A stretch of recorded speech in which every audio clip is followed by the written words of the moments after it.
Listen, the main thing that Mark does, as far as we're concerned, that means you and me, is he's giving out money. Sometimes $3 million, sometimes $5,000. But listen, if you need the money to make your business grow, and listen, as far as I'm concerned, hire people, employ people, pay your taxes. We need to fund our schools and all that. Hey, listen.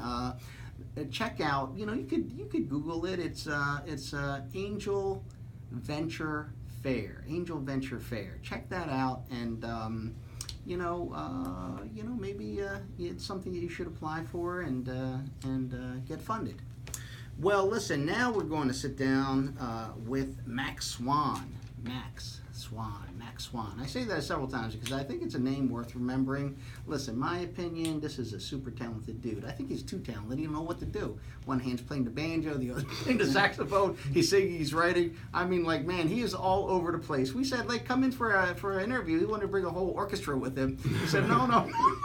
We're going to play one of your pre-recorded songs. Sure. And then we're going to have a conversation. But, I mean, this is a dynamic, talented young man. I got to see him perform back in 2014 in the jazz category of PHL Live. I was just so impressed with him. And I actually looked at his video. And when he performed, he played the sax. And I was kind of disappointed that he didn't sing because he's got a fantastic voice.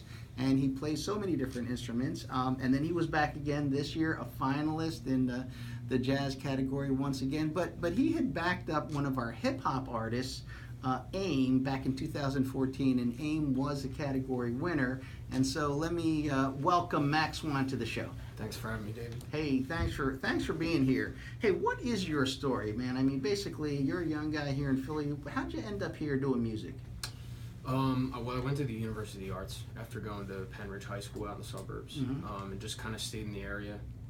Never really seriously considered moving away, and just kind of stuck around until things stick. Till we won the Super Bowl. and the Phillies too a few years back. Oh, is that right? Yeah, that well, was listen, don't go anywhere. Keep those championships coming. So were you always interested in music, or did it happen later on in life? I would say that I was always in some type of artistic vein. I started the first side of me was more of a visually artistic person. I drew a lot when I was a little kid and was interested in that kind of thing. And my parents got me playing an instrument for the school band when I was young, and I just stuck it out, picked the right one to begin with. Band. I've heard that so many times where people start out being forced to do school band. Yeah, there were times that I didn't like it, but it grew on me pretty quickly. Yeah.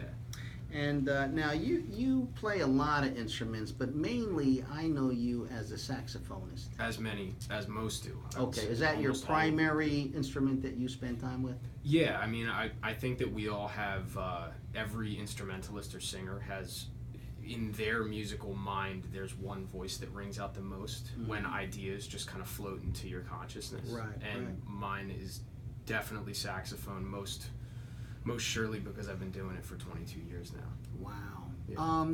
When you think about describing your music and the idea of your music, how would you describe yourself to our listeners? What is your music?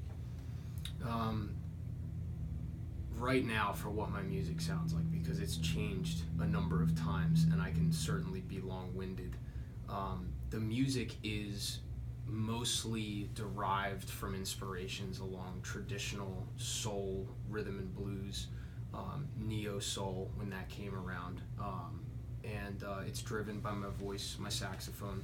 I produce all of it, and my contemporary influences range from Frank Ocean to James Blake, guys that are making this dark soul. Okay, well, we're going to listen to a song written by you. It's The Waters, off of your upcoming album, The Fisherman. Oh, this is actually 155. It's okay. It's okay.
Right. Listen, that is Max Swan. Now, listen, that has not actually called the waters.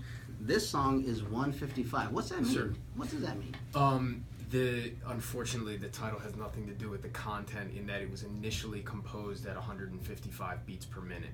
And when okay. I make project files, most often I'll name them something that's relevant so that I can remember the next day, because Okay, I don't okay. take my work with me once I leave the studio. I leave All it right. there. So Leave when it I come back looking for it, Okay. oh, it's 155. That was 155. All right, Yeah. cool, man.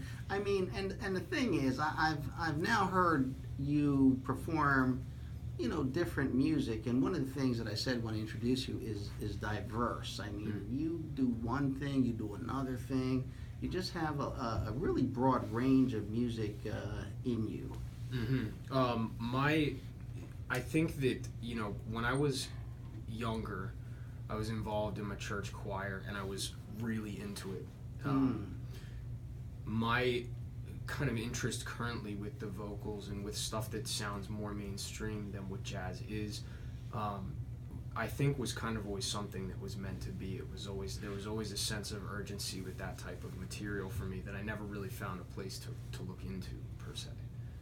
I was always taken, most of my time was taken up by jazz music, because of the fact that as a saxophone player, and as that being the most invested form of my musicality, you can't exactly step out of the band room to go work on other things until you're well into your own career, per se. Yeah. Well, that's pretty interesting. Now, just to put you on the spot, and I said I would do this, I'm going to make you sing a cappella right now. Sure. Just a little bit. You're going to do something from Donny Hathaway, Song for You. Cool. Let's hear it. I've been so many places in my life and time. I've sung a lot of songs. I've made some bad rhymes. I've acted out my life in stages with 10,000 people watching. But we're alone now, and I'm singing this song to you.